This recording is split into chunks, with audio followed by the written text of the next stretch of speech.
पिछले एपिसोड में देखा कि एल्डर जुआन और बाकी एल्डर्स ने सन मून एम्पायर बॉर्डर पर हमला करके आर्मी का ध्यान अपनी तरफ कर लिया। मौके का फायदा उठाकर युवाओं और उसके दोस्त कैदियों को बचाने के लिए चले गए। फिर अब हम तियान रेन को देखते हैं। श्रेक एकेडमी के एल्डर्स के अटैक की वजह से उसके बहुत सारे सैनिक मारे गए, जिससे उसे बहुत गुस्सा आता है। वो कहता है कि बहुत सारे सैनिक मारे गए और सोल टूल से बर्बाद हो जाए। आखिर हमारी आर्मी क्या कर रही है? जल्दी से जाकर इंपियल मास्टर को पैलेस में बुलाओ, मुझे उनसे कुछ जरूरी बात करनी है। वो जूजी से पूछता है कि तुम्हारे हिसाब से अब हमें आगे क्या करना चाहिए। जूजी कहती है कि मुझे सारी चीजें बहुत अजीब लग रही है। श्रेक एकेडमी और सन मून एम्पायर के बीच की वॉर हमेशा दो तरफा रहती है। शुरुआत में हम बता नहीं सकते कि कौन वॉर जीतने वाला है। उन्होंने अचानक हमला कर दिया और सारे सुपर डुलो लेवल के मास्टर्स को बॉर्डर पर हमला करने के लिए भेज दिया। मुझे लगता है कि श्रेक एकेडमी हमारा ध्यान भटका कर कोई दूसरा प्लान बना रही है। उन्होंने अपने पावरफुल मास्टर्स को फाइट के लिए भेजा, जबकि उनकी आर्मी का कोई पता नहीं। वो हमारे पावरफुल मास्टर्स का ध्यान अपनी तरफ करके फाइट करना चाहते हैं, ताकि हम उनके दूसरे प्लान के बारे में पता न लगा सके। तियान रेन कहता है कि तुम कहना चाहती हो कि श्रेक एकेडमी इस हमले में हमारा ध्यान भटकाना चाहती है, जबकि उनका असली प्लान कुछ और है। इसका मतलब हमें संभल कर रहना होगा। युवा और उसके साथी सनराइज सिटी के मेन गेट पर पहुंच जाते हैं, पर वहां हर तरफ गार्ड्स और सोल टूल्स थे। केतो कहता है कि गेट की सिक्योरिटी बहुत ही ज्यादा सख्त है। यहाँ अलग अलग लेवल के अटैक सोल टूल्स के साथ soul power detection soul tools भी मौजूद है। संशी कहता है कि तुम सही कह रहे हो, सिटी गेट पर पहरा दे रहे गार्ड्स सख्ती से सबकी जांच कर रहे हैं। वो अंदर जाने वाले हर शख्स की सोल पावर देख रहे हैं। अगर उन्हें सोल पावर के बारे में पता चल गया तो हमें अंदर नहीं जाने देंगे और हो सकता है कि हम पकड़े जाएं। जूचेन कहता है कि सिटी के बाहर 3-4 हजार सैनिकों की आर्मी मौजूद है।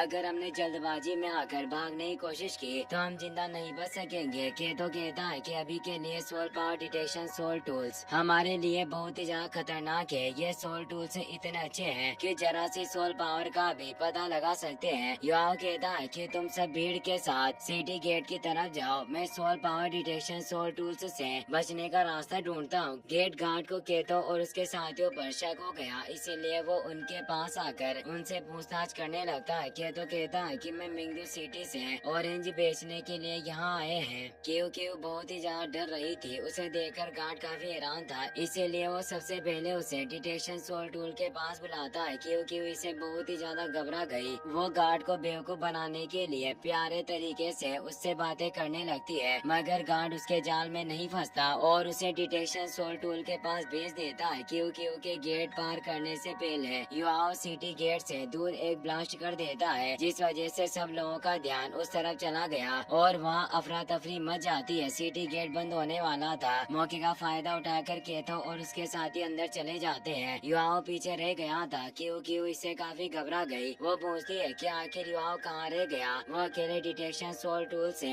बचकर नहीं निकल पाएगा। युवाओं अपनी माइंड पावर की मदद से कहता है कि तुम्हें मेरी फिक्र करने की जरूरत नहीं, तुम सब सिटी में जाकर मेरा इंतजार करो, मैं जल्दी तुम्हें मिलूंगा। क्यों उसे छोड़कर नहीं जाना चाहती थी, पर संशी उसे समझाकर सिटी के अंदर ले जाता है। सन मून एम्पायर के गार्ड से ब्लास्ट वाली जगह पर जाकर छानबीन करते हैं, पर उन्हें ब्लास्ट की वजह पता नहीं चलती, इसीलिए वो दोबारा सिटी गेट पर आकर उसे प्रोटेक्ट करने लगे। यहाँ डिटेक्शन सोल टूल के पास आकर खुद की जांच करवाता है, पर सोल टूल को उसकी सोल पावर के बारे में पता नहीं चलता और वो गेट के अंदर चला गया। वो सोचता है कि 3 महीनों की प्रैक्टिस के बाद मैं अपनी मेंटल पावर को पूरी तरीके से कंट्रोल करके कल्टिवेशन कोर की सोल पावर को लो कर सकता हूँ, जिस वजह से डिटेक्शन सोल टूल को मेरी सोल पावर के बारे में पता नहीं चला। केतो और उसके साथी एक रेस्टोरेंट में रुककर युवाओं के आने का इंतजार करने लगे। रात हो जाती है, पर फिर भी युवाओं का कोई पता नहीं था, इसीलिए संशी सिटी में घूमकर उसे ढूंढने लगा। युवा उसके पास आ गया और दोनों अपने दोस्तों के पास चले जाते हैं। युवा कहता है कि जैसा कि हम सब जानते हैं कि सनराइज सिटी की सुरक्षा बहुत ही ज्यादा सख्त है और कोई भी सोल पावर वाला शख्स सिटी के अंदर नहीं आ सकता, जिस वजह से हमें कैदियों का ठिकाना पता लगाने में काफी परेशानी का सामना करना पड़ेगा। मुझे लगता है कि साधारण लोगों की नजर से बचाने के लिए सन मून एम्पायर ने कैदियों को किसी अंडरग्राउंड वेयर हाउस या सीक्रेट चेम्बर में छिपाया है। क्यों इसे काफी खुश थी। वो कहती है कि अगर कैदियों को अंडरग्राउंड किसी जगह पर छिपाया गया है तो हमें फिक्र करने की जरूरत नहीं, हम अंडरग्राउंड टनल्स की मदद से में उनका पता लगा सकते हैं। इस तरह गार्ड्स को भी हमारे बारे में पता नहीं चलेगा। बेहतर होगा कि हम आज रात से ही कैदियों को ढूंढना शुरू कर दें। युवाओं कहता है कि इस वक्त हम दुश्मन के इलाके में हैं। हम कोई जल्दबाजी करने की बेवकूफी नहीं कर सकते। सबसे पहले हमें परिस्थिति को समझकर प्लान बनाना होगा। अगर हमने कोई गलत फैसला लिया तो हमारा प्लान बर्बाद हो जाएगा और हम कैदियों को नहीं छुड़ा सकेंगे। आज रात हम सब आराम करेंगे और कल सुबह होते ही सब अलग होकर गार्ड्स की पोजीशन और खुफिया जगहों का पता लगाएंगे। पर याद रहे हमें छिपकर सब काम करने हैं, क्योंकि अगर हम पकड़े गए तो कैदियों को छुड़ाने की बात तो दूर, हम जिंदा भी नहीं बच पाएंगे। अगली सुबह सब सिटी में घूमने के लिए तैयार हो गए। युवाओं संशी से कहता है कि आपको एक व्यापारी बनने का नाटक करना होगा जो रेयर मेटल्स खरीदने के लिए सनराइज सिटी में आया है। जो चेन आपका बॉडीगार्ड बनकर रहेगा।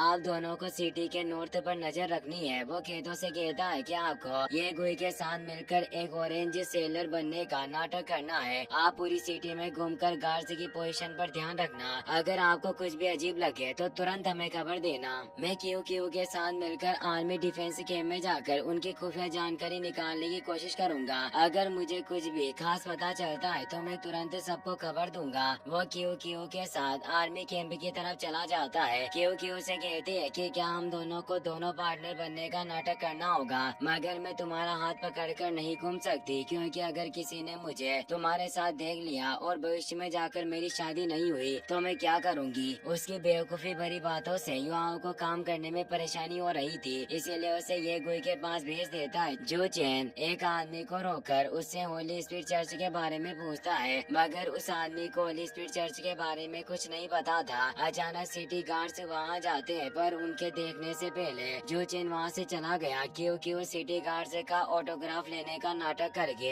उनका ध्यान भटकाती है ताकि उसके साथी अपना काम कर सके। युवाओं आर्मी कैंप के आसपास घूमकर अपनी मेंटल डिटेक्शन स्किल की मदद से पूरे कैंप को देखकर उसका मैप बनाता है ताकि उसे कैदियों को रखने वाली जगह का पता चल सके। सब रेस्टोरेंट में वापस आ गए, पर किसी को भी काम की चीज पता नहीं चली। सिर्फ युवाओं अभी भी सिटी में घूम रहा था। वो सोचता है कि इतने ढूंढने के बाद भी मुझे कैदियों के बारे में कुछ पता नहीं चला, और गार्ड्स के अलावा यहाँ किसी भी शख्स के पास सोल पावर नहीं है। कहीं ऐसा तो नहीं कि हमें गलत जानकारी मिली है और कैदियों को किसी दूसरी जगह रखा गया है, तभी उसे सोल पावर महसूस होती है। वो जाकर देखने लगा। वहाँ उसे एक सोल मास्टर मिलता है जो लड़की बनकर लोगों को ग्रीन वाटर बेचने की कोशिश कर रहा था, लेकिन रात के 12 बजते ही वो वहाँ से चला गया। उसका एक टोकन नीचे गिर गया था और युवाओं से उठाकर उस आदमी का पीछे करने लगता है। वो आदमी एक बार में चला गया। युवाओं भी उसके पीछे बार में चला जाता है। वहाँ बहुत सारे लोग बैठकर मजे से शराब पी रहे थे, मगर युवाओं के वहाँ जाते ही सब चुप हो गए और गुस्से में उसे घूरने लगते हैं। युवा बिना कुछ कहे आगे बढ़ जाता है और कोई उसे कुछ नहीं कहता। वो एक सीक्रेट रूम में पहुँचता है जहाँ एक इविल सोल मास्टर उस आदमी को लटका कर मार रही थी। वो कहती है कि मैंने तुम्हें इतना आसान काम दिया था, पर तुम उसे भी पूरा नहीं कर पाए। तुम किसी काम के नहीं हो। आदमी कहता है कि मैंने काम पूरा करने की बहुत कोशिश की, पर मैं उसमें कामयाब नहीं हो सका। पर आपको गुस्सा करने की जरूरत नहीं। अगर आप मुझे एक और मौका दे तो मैं काम पूरा करूँगा। इविल सोल मास्टर कहती है कि तुम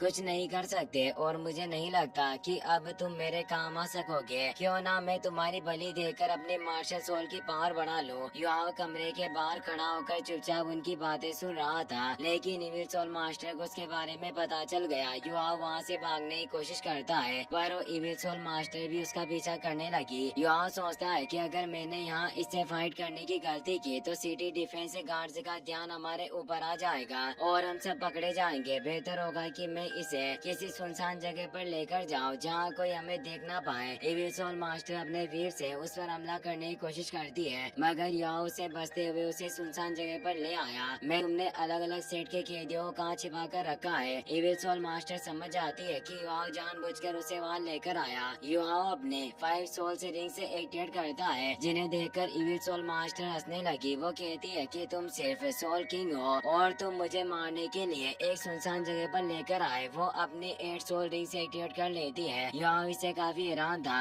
इविल सोल मास्टर अपनी वेंजफुल स्पिरिट को एक्टिवेट करके जोर जोर से हंसने लगी। वो पूछती है कि क्या तुमने कभी 15 साल की बच्ची की मार्शल सोल को म्यूटेट होते हुए देखा है। मैं यकीन के साथ कह सकती हूँ कि तुमने ऐसा कुछ नहीं देखा होगा, पर 15 साल की उम्र में मेरी मार्शल सोल म्यूटेट हो गई। उसे अपने बचपन की याद आती है जिसमें एक औरत उसे पीट रही थी, पर अचानक उसकी वेंज फुल स्पीड एक्टिवेट होकर उस औरत को मार देती है। युआओ अपने blue sky scorpion soul bone की मदद से इविल सोल मास्टर के पीछे टेलीपोर्ट हो गया। वो सोल शॉक से उस पर हमला करता है, जिसकी वजह से उसे चक्कर आने लगे। उसे बहुत ही ज्यादा गुस्सा आता है। वो कहती है कि अब मैं तुम्हें बहुत बुरी मौत मारूंगी। इसी के साथ ये एपिसोड यहीं पर खत्म हो जाता है।